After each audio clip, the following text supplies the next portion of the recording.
कहानी की शुरुआत एक रहस्यमयी दुनिया से होती है जहां कि भयानक दहाड़ गूंज उठी है। हजारों साल पुराना खौलते हुए सोने से लदा हुआ खूंखार ड्रैगन जब भयंकर गुस्से में पागल होकर हजारों मासूम लोगों की तरफ उड़ता है तो लोग डर के मारे कांपने लगते हैं। लेकिन आखिर इन बौनों से ऐसी कौन सी भयानक गलती हुई जिसने इस जलती हुई तबाही को न्योता दे दिया? और क्या यह नन्हा हॉबिट अपनी चालाकी से इस खौफनाक राक्षस को तबाही मचाने से रोक पाएगा? कहानी का यह रोमांचक सच जानने के लिए वीडियो को आखिर तक जरूर देखिएगा।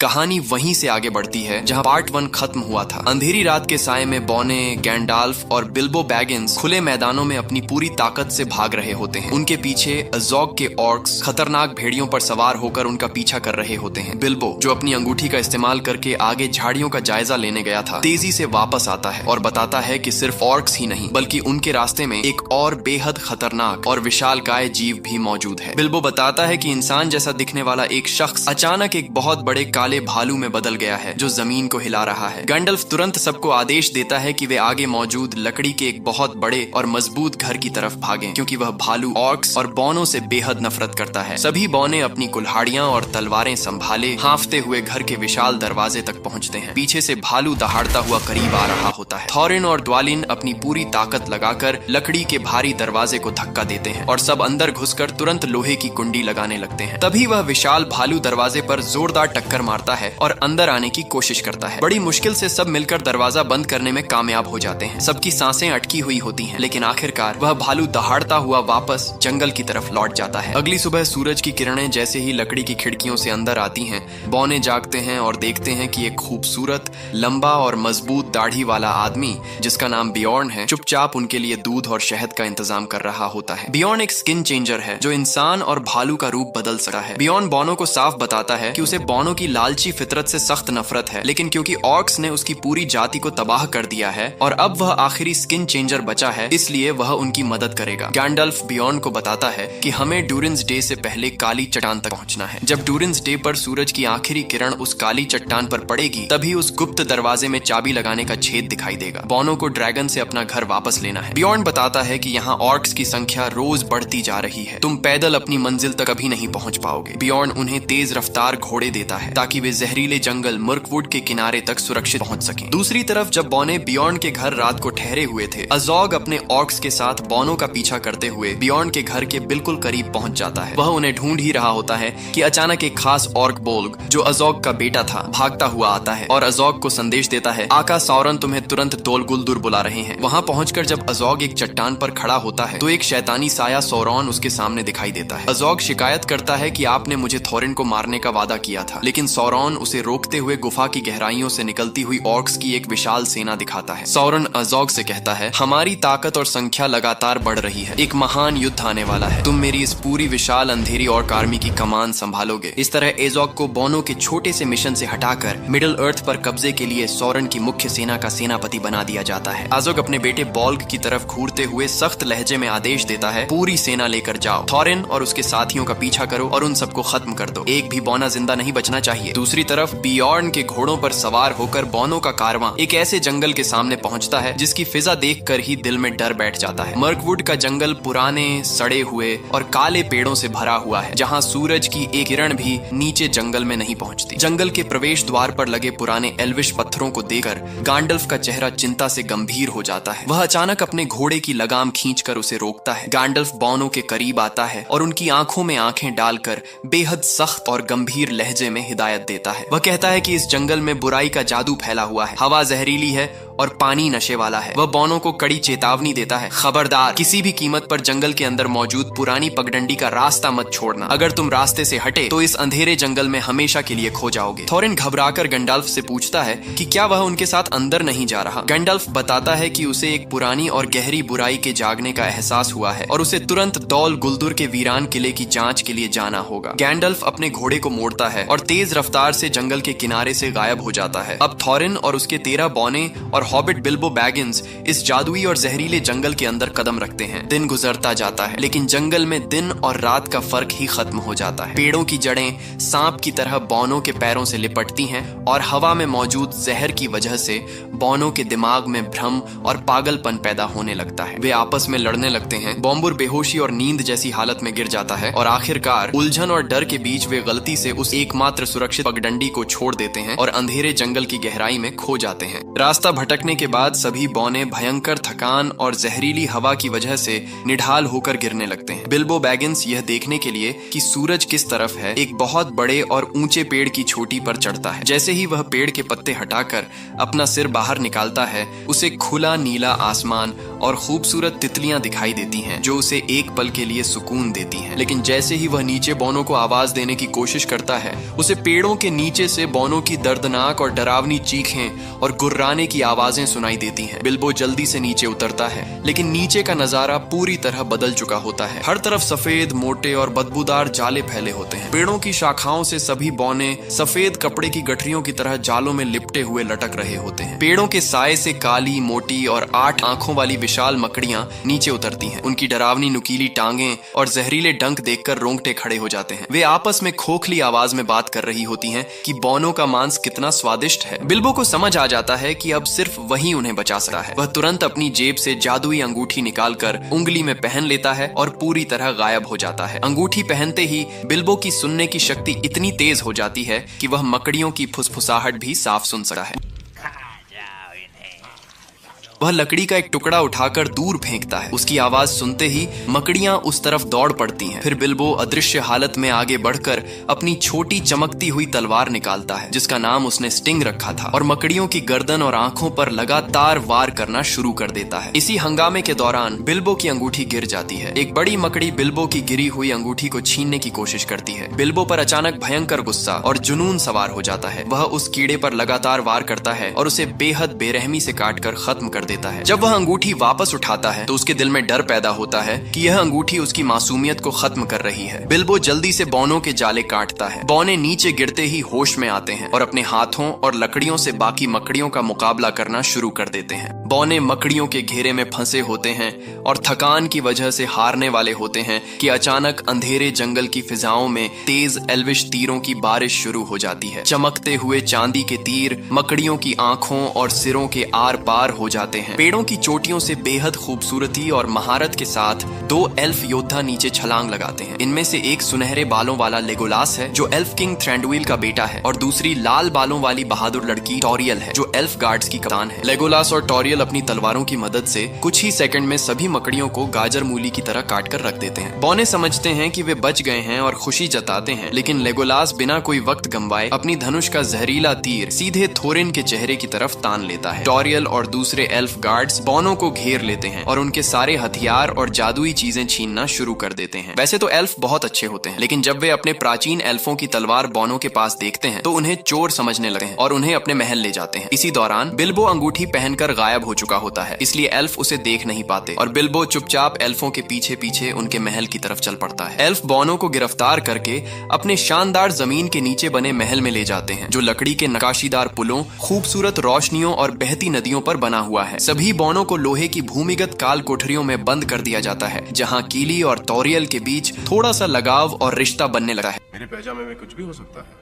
जबकि उनके लीडर थोरिन ओकनशील्ड को एल्फ किंग थ्रैंडविल के सामने पेश किया जाता है। थ्रैंडविल एक ऊंचे लकड़ी के सिंहासन पर बैठा होता है, जिसके चेहरे पर सदियों पुराना घमंड और बौनों के लिए नफरत साफ दिखाई देती है। थ्रैंडविल थोरिन को बताता है कि वह अच्छी तरह जानता है कि बौने लोनली माउंटेन जा रहे हैं ताकि ड्रैगन स्मॉग का सोना हासिल कर सकें। थ्रैंडविल थोरिन को एक लालची ऑफर देता है। वह कहता है कि वह बौनों को आजाद कर देगा और उन्हें पहाड़ तक जाने के लिए सफर का सामान भी देगा, लेकिन बदले में उसे वे सफेद चमकते हुए हीरे चाहिए जो थोरिन के दादा ने उससे छीन लिए थे। यह सुनते ही थोरिन का खून खौल उठता है। थोरिन थ्रैंडविल की आंखों में आंखें डालकर चिल्लाता है और उसे याद दिलाता है कि जब स्मॉग ने उनके शहर एरेबोर पर हमला करके उनके बच्चों और औरतों को जला दिया था, तब थ्रैंडविल अपनी फौज के साथ दूर चट्टान पर खड़ा सिर्फ देख रहा था और उसने कोई मदद नहीं की थी। थोरिन की यह बात सुनकर थ्रैंडविल बेहद गुस्से में आ जाता है। थ्रैंडविल के चेहरे पर मौजूद जादुई पर्दा 1 सेकंड के लिए हटता है और उसके गाल पर ड्रैगन की आग से जले हुए डरावने और बदसूरत जख्म जख्म दिखाई देते हैं। थ्रैंडविल गुस्से से चिल्लाता है और हुक्म देता है कि थोरिन को भी काल कोठरी में डाल दिया जाए ताकि वह वहां 100 साल तक सड़ता रहे। जब रात का सन्नाटा एल्फ्स के महल पर छा जाता है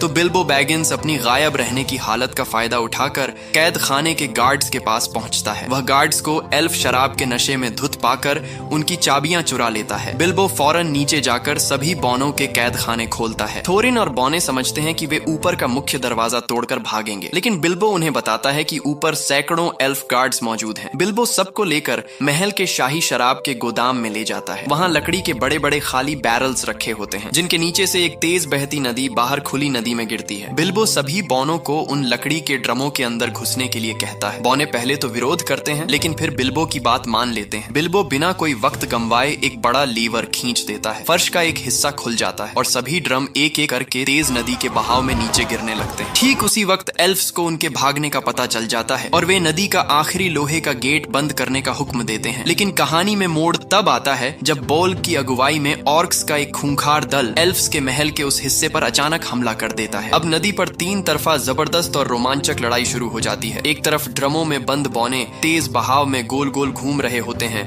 और पानी के अंदर से ही अपने हाथों और कुल्हाड़ियों से ऑर्क्स पर हमला कर रहे होते हैं। दूसरी तरफ ऑर्क्स नदी के किनारे किनारे भागते हुए बौनों का शिकार करने की कोशिश कर रहे होते हैं और तीसरी तरफ लेगोलस और तोरियल पेड़ों और चट्टानों पर छलांग लगाते हुए हवा में अपने जादुई तीर चला रहे होते हैं। लेगोलस एक हैरतंगेज मंजर में 2 बौनों के सिरों पर पैर रखकर तेज नदी के साथ बहते हुए दोनों हाथों से ऑर्क्स की गर्दनें उड़ा रहा होता है। इसी हंगामे के दौरान एक ऑर्क का जहरीला तीर ड्वार्फ किली की टांग में धंस जाता है, लेकिन दर्द के बावजूद किली हिम्मत करके नदी का गेट खोल देता है और सभी ड्रम आजाद होकर तेज नदी के साथ खुले मैदानों की तरफ बह निकलते हैं। नदी का तेज बहाव खत्म होने के बाद सभी बौने और बिल्बो भीगे हुए और निढाल हालत में नदी के किनारे बाहर निकलते हैं। किली जहरीले तीर की वजह से तेज बुखार में तड़प रहा होता है। अचानक धुंध के बीच से लकड़ी की एक लंबी नाव धीरे धीरे दिखाई देती है जिसके किनारे पर एक लंबा और गंभीर आदमी धनुष संभाले खड़ा होता है। ये बार्ड द बोमैन है, शहर लेक टाउन का एक गरीब मछुआरा। थोरिन उसे अपने सोने के सिक्के देता है ताकि वह उन्हें झील के पार बसे शहर लेक टाउन में चुपके से पहुंचा सके। बार्ड सभी बौनों को अपनी नाव में रखे मछलियों के बड़े बड़े डिब्बों के अंदर छिपा देता है और उनके ऊपर बदबूदार मछलियां डाल देता है ताकि बॉर्डर के सुरक्षा गार्ड्स को कोई शक न हो। बार्ड उन्हें चुपके से अपने पुराने लकड़ी के घर ले जाता है जहां उसका बेटा बेन और उसकी 2 बेटियां उनका स्वागत करती हैं। बार्ड के घर की दीवार पर लोहे का एक पुराना धनुष और एक अजीब ब्लैक एरो का निशान बना होता है। बौना बालेन उसे देखकर बताता है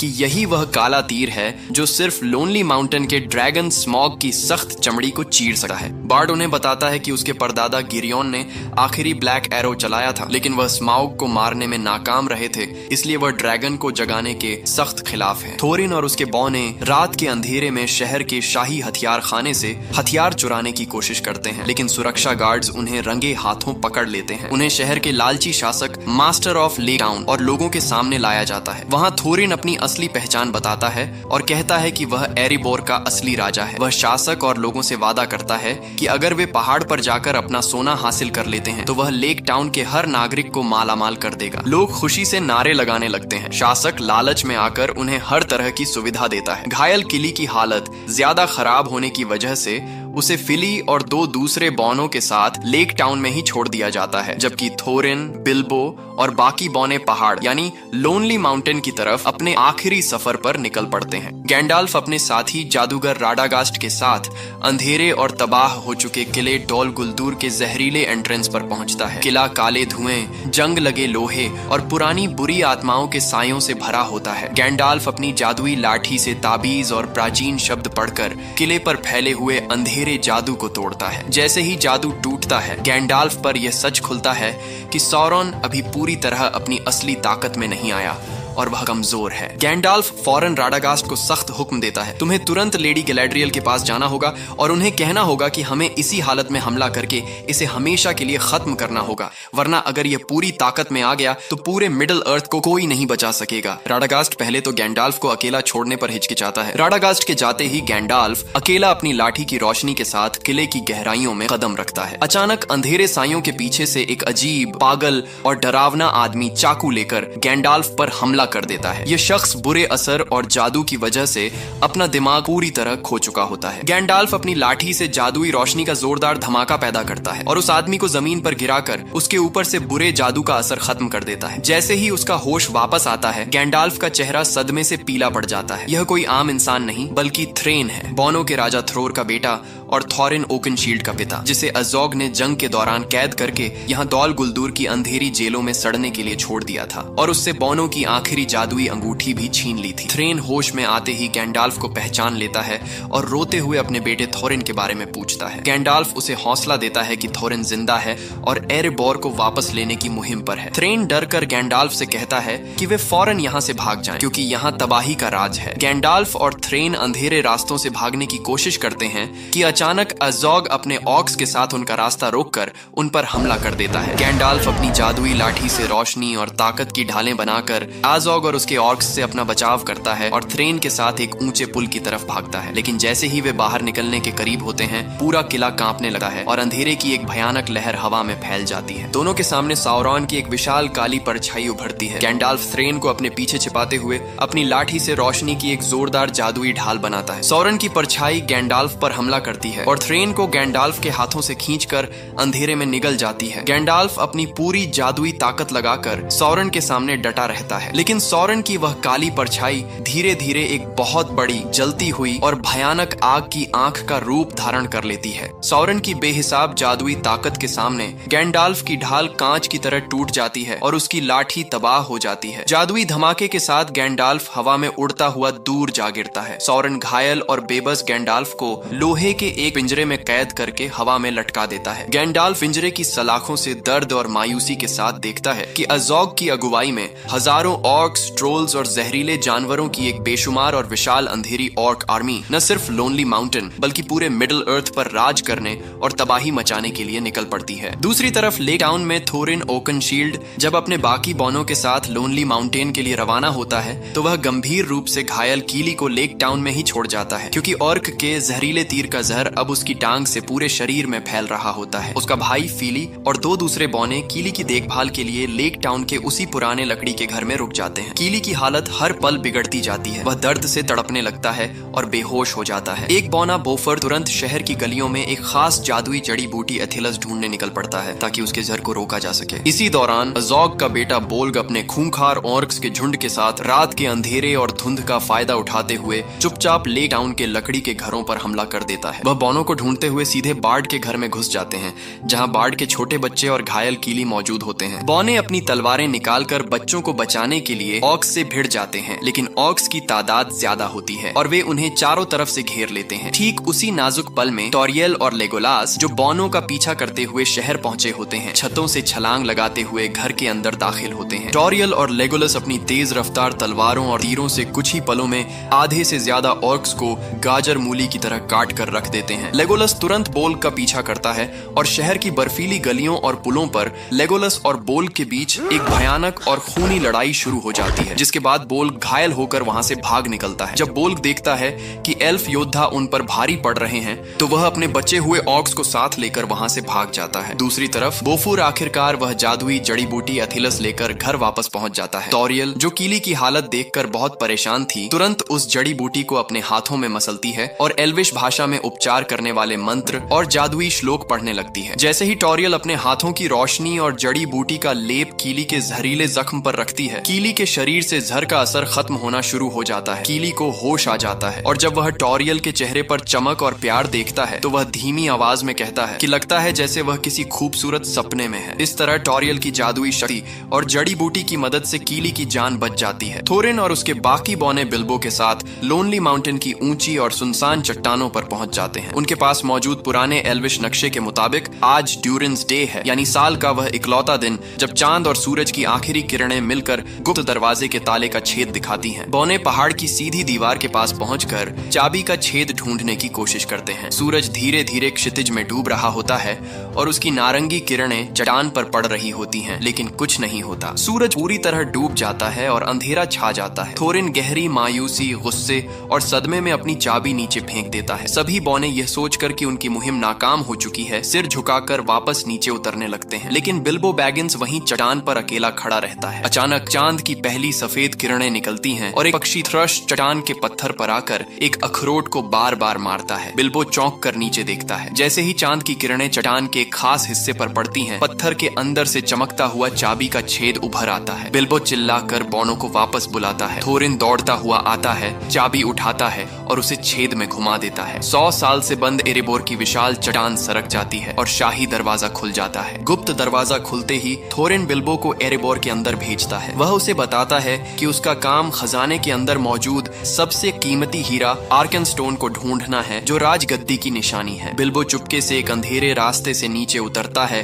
और जैसे ही वह मुख्य हॉल में कदम रखता है, उसकी आंखें खुली की खुली रह जाती हैं। पूरे एरेबोर के विशाल हॉल में सोने के सिक्कों, हीरों, ताजों और जवाहरात के बड़े बड़े पहाड़ लगे हुए हैं, जो 100 साल से वहीं सुरक्षित पड़े हैं। बिल्बो धीरे धीरे सोने के सिक्कों के ऊपर चलना शुरू करता है, लेकिन अचानक उसका पैर सिक्कों के एक बड़े ढेर पर पड़ जाता है और हजारों सिक्के खनखनाते हुए नीचे गिरने लगते हैं। सोने के उस पहाड़ के नीचे से एक भारी, बेहद गर्म और डरावनी सांस की आवाज बाहर आती है। सोने का पहाड़ हिलने लगा है और उसके अंदर से एक विशाल, लाल और खौफनाक राक्षस ड्रैगन स्मॉग अपना सिर बाहर निकालता है। स्मॉग की आंखें जलते हुए कोयले की तरह चमक रही होती हैं। बिल्बो घबराकर फौरन अंगूठी पहन लेता है और गायब हो जाता है। स्मॉग अपनी नाक से हवा सूंघता है और खजाने के हॉल में धीरे धीरे चक्कर लगाना शुरू करता है। उसकी डरावनी आवाज पूरे हॉल में गूंजती है। मैं तुम्हारी सांसों को महसूस कर सकता हूँ, मैं तुम्हारी गंध सूंघ सकता हूँ। तुम बौने नहीं हो। तुम कौन हो और कहाँ से आए हो? बिल्बो अंगूठी उतारकर डरते हुए स्मॉग की खुशामद करने लगता है और उसे महान स्मॉग का खिताब देता है। लेकिन स्मॉग एक भयानक ठहाका लगाता है और बताता है कि वह जानता है कि उसे बोनो ने आर्कनस्टोन चुराने के लिए भेजा है और वह उसका पीछा करने लग जाता है। पीछा करने के दौरान बिल्बो को सोने के ढेर पर चमकता हुआ आर्कनस्टोन नजर आ जाता है। वह उसे उठाने के लिए हाथ आगे बढ़ाता है, लेकिन स्मॉग का विशाल पंजा वहां आ गिरता है और वह हीरा सोने की गहराई में दब जाता है। स्मॉग के सीने के अंदर आग जलना शुरू हो जाती है और उसका पूरा शरीर लाल हो जाता है। वह पूरे हॉल में आग का तूफान मचा देता है। बिल्बो अपनी जान बचाने के लिए भागता है और एक खंभे के पीछे छिप जाता है। ठीक उसी पल थोरिन ओकनशील्ड और उसके बौने हॉल में दाखिल हो जाते हैं। थोरिन अपने पूर्वजों का सोना ड्रैगन के कदमों तले देकर गुस्से से चिल्लाता है। स्मॉग बोनो को देखकर गुस्से में पागल हो जाता है और उनका शिकार करने के लिए उनके पीछे दौड़ पड़ता है। वह एक बहुत बड़ा आग का गोला उन सबकी तरफ छोड़ता है। सभी बौने बड़ी मुश्किल से आग से बचते हुए एक सुरंग की तरफ भाग निकलते हैं। यहाँ से एरेबोर की तंग गलियों और विशाल हॉलों में एक भयानक पीछा शुरू होता है। वे लोनली माउंटेन के मेन एग्जिट की तरफ जाते हैं। रास्ते में वे एक रहस्यमयी पुल से गुजरते हैं कि अचानक एक सिक्का जमीन पर गिरता है। बिल्बो देखता है कि शायद यह उसकी जेब से गिरा है, लेकिन तभी वे सब ऊपर देखते हैं, जिससे उनकी सांसें अटक जाती हैं। वह विशाल ड्रैगन उनके ऊपर से उनकी तलाश में गुजर रहा होता है। यह सिक्का उसी की स्किन में फंसे हुए सिक्कों में से गिरा था। जब वे मेन एग्जिट पर पहुंचते हैं तो देखते हैं कि वहां ड्रैगन ने पहले से ही रास्ता बंद किया हुआ था। वहां बोनो के सैकड़ों लोगों की लाशें भी मौजूद थीं। ये देखकर उन सब के अंदर बदला लेने की उम्मीद जागती है। अब थोरिन फैसला करता है कि हम इस ड्रैगन को मारकर अपना बदला लेंगे। थोरिन कहता है, हम आग की भट्टियों की तरफ जाएंगे, इस ड्रैगन को आग में जलाकर ही मारेंगे। बौने अलग अलग समूहों में बंटकर स्मॉग को उलझाने की कोशिश करते हैं। स्मॉग अपनी लंबी पूंछ और सींगों से एरेबोर के सदियों पुराने मजबूत पत्थर के खंभों को पापड़ की तरह तोड़ता हुआ उनके पीछे आता है। पूरा एरेबोर भूकंप की तरह कांपने लगा है और ऊपर से भारी चट्टानें गिरने लगती हैं। ये धमाके लेक टाउन शहर में भी महसूस किए जाते हैं। सभी लोगों का डर बढ़ जाता है और लोगों की हालत खराब होने लगी है। दूसरी तरफ स्मॉग जैसे ही थोरिन को अपने सामने देखता है तो उसकी आंखों में खून उतर आता है। वह गुस्से से चीखता है और थोरिन को जिंदा जलाने के लिए अपने सीने से दहकती हुई आग का तूफान बाहर निकालता है। थोरिन बिना एक सेकंड गंवाए सामने मौजूद गहरी खाई में लटकती हुई एक मोटी रस्सी को मजबूती से पकड़कर नीचे छलांग लगा देता है। स्मॉग भी अपने शिकार को छोड़ने के मूड में नहीं होता। वह अपने विशाल जबड़े खोलकर थोरिन का पीछा करते हुए सीधा खाई की गहराई में उतर जाता है। इसी नाजुक पल में ऊपर खड़े बौने जबरदस्त चालाकी दिखाते हैं। वे रस्सी के दूसरे सिरे से बंधा हुआ एक बहुत भारी लोहे का वजन खाई में गिरा देते हैं। वजन के तेजी से नीचे गिरते ही थोरिन रस्सी के साथ रॉकेट की रफ्तार से वापस ऊपर की तरफ खींचने लगा है, लेकिन खतरा अभी टला नहीं था। ऊपर आते हुए थोरिन का सामना सीधे स्मॉग के खुले हुए खूंखार मुंह से होता है। इससे पहले कि स्मॉग थोरिन को चबा पाता, ऊपर से बौने लोहे के भारी हिस्से और बड़ी चट्टाने सीधे स्मॉग के चेहरे पर गिरा देते हैं। जोरदार टक्कर से स्मॉग का संतुलन बिगड़ता है और वह चकराता हुआ खाई के अंधेरे तल में जा गिरता है। बौने समझते समझते हैं कि खेल खत्म हो गया, लेकिन स्मॉग एक बार फिर खाई की गहराइयों से आग की लपटें उगलता हुआ गुस्से में पागल होकर वापस ऊपर की तरफ लपटा है। वह थोरिन को आग के तूफान से भस्म करने ही वाला होता है कि थोरिन आखिरी सेकंड में छलांग लगाकर किनारे की चट्टान पर गिरता है और मरते मरते बाल बाल बच जाता है। बॉने फौरन वहां से निकल जाते हैं। इस रोमांचक पीछा करने के बाद बॉने स्मॉग को भटकाते हुए सीधे एरेबोर के उस मुख्य कमरे में ले आते हैं जहां प्राचीन भट्टियां और राजा की विशाल मूर्ति मौजूद होती हैं। स्मॉग बॉनो के पीछे दहाड़ता हुआ एरेबोर के मुख्य और सबसे बड़े भट्टियों वाले कमरे में पहुंच जाता है। यहाँ बॉने पहले से ही अपने मास्टर प्लान पर अमल करने के लिए तैयार होते हैं। थॉर्न अपने बॉनो को तेजी से अलग अलग जगहों पर पोजीशन संभालने का आदेश देता है। बालिन और बोफुर भट्टियों में ईंधन डालते हैं। ड्रैगन आते ही आग का तूफान छोड़ता है जिससे 100 साल से बुझी हुई शानदार भट्टियां अचानक ज्वालामुखी की तरह दहक उठती हैं। पूरे हॉल की नालियों में आग और पिघले हुए सोने की लाल लहरें दौड़ने लगती हैं। स्मॉग इन भट्टियों की आग देखकर गुस्से में पागल हो जाता है और बॉनो को जलाने की कोशिश करता है, लेकिन बॉने लोहे की गाड़ियों और जंजीरों के सहारे हॉल के एक कोने से दूसरे कोने तक छलांगे लगाकर उसके शोलों से बचते हैं और उसे लगातार भट्टी की तरफ ललकारते हैं। स्मॉग बॉनो को पीछे धकेलते हुए जब हॉल के बिल्कुल बीच में पहुंचता है तो उसे अपने सामने राजा थ्रोर का एक बेहद विशाल पुतला नजर आता है जो पूरी तरह रेत और लकड़ी के ढांचे से ढका हुआ होता है। थॉर्न इस पुतले की छोटी पर तलवार संभाले खड़ा होता है और स्मॉग की आंखों में आंखें डालकर कहता है, हम अपने पूर्वजों का घर वापस लेने आए हैं। स्मॉग गुस्से में चीखता है, मैं आग हूँ, मैं ही मौत हूँ, और थॉर्न को भस्म करने के लिए अपने सीने में जहरीली आग जलाना शुरू करता है। ठीक उसी समय थॉर्न बॉनो को इशारा करता है और बॉने नीचे से जंजीरों को काट देते हैं। लकड़ी का ढांचा जैसे ही अलग होता है, अंदर से पिघले हुए, खौलते और चमकते हुए सोने का एक पूरा तूफानी समुद्र किसी बांध के टूटने की तरह धमाके के साथ बाहर निकलता है। पिघले हुए सोने की वह विशाल लहर स्मॉग को संभलने का मौका दिए बिना अपने अंदर निगल लेती है। स्मॉग सोने की उस जलती हुई नदी के नीचे पूरी तरह डूब जाता है और पूरे हॉल में मौत का सन्नाटा छा जाता है। बॉने समझते हैं कि उनका दांव कामयाब हो गया और उन्होंने ड्रैगन को मार दिया है, लेकिन यह खुशी सिर्फ कुछ सेकंड की होती है। अचानक पिघले हुए सोने का समुद्र एक जबरदस्त धमाके के साथ फट जाता है। स्मॉग सोने की उस नदी से बाहर निकलता है। उसका पूरा विशाल शरीर चमकते हुए पिघले सोने से लथपथ होता है। वह दर्द, गुस्से और बदले में अंधा होकर चीखता है और एरेबोर की पत्थर की छत और चट्टानों को अपने सीने और पंखों से पापड़ की तरह तोड़ता हुआ खुले आसमान की ओर उड़ जाता है। स्मॉग रात के अंधेरे में आसमान में चक्कर लगाते हुए चीखता है, तुम मुझसे मेरा सोना नहीं छीन सके। मैं तुम्हें दिखाऊंगा कि सच्ची तबाही क्या होती है। मैं इस झील के शहर लेक टाउन को जलाकर राख कर दूंगा। स्मॉग अपने विशाल पंख फैलाता है और रात के अंधेरे में सीधे लेक टाउन के बेगुनाह नागरिकों, औरतों और बच्चों को जिंदा जलाने के लिए रवाना हो जाता है। पहाड़ के टूटे हुए हिस्से पर खड़ा बिल्बो बैगिंस बेबसी से स्मॉग को शहर की तरफ बढ़ते हुए देखता है। वह मायूसी में हाथ मलते हुए आखिरी नाटकीय जुमला बोलता है, हमने क्या कर डाला। और इसी सनसनीखेज और सस्पेंस से भरपूर मोड़ पर फिल्म का अंत हो जाता है, जहां एक तरफ ड्रैगन अपने बदले की आग में दुनिया को खत्म करने निकल पड़ता है, वहीं दूसरी तरफ सौरन पूरी दुनिया पर कब्जा करने के लिए आजोक की कमान में अपनी सेना रवाना कर देता है। आगे क्या हुआ देखने के लिए नेक्स्ट पार्ट के लिए कमेंट करें। अगर आपको कहानी अच्छी लगी हो तो लाइक और सब्सक्राइब जरूर कीजिएगा।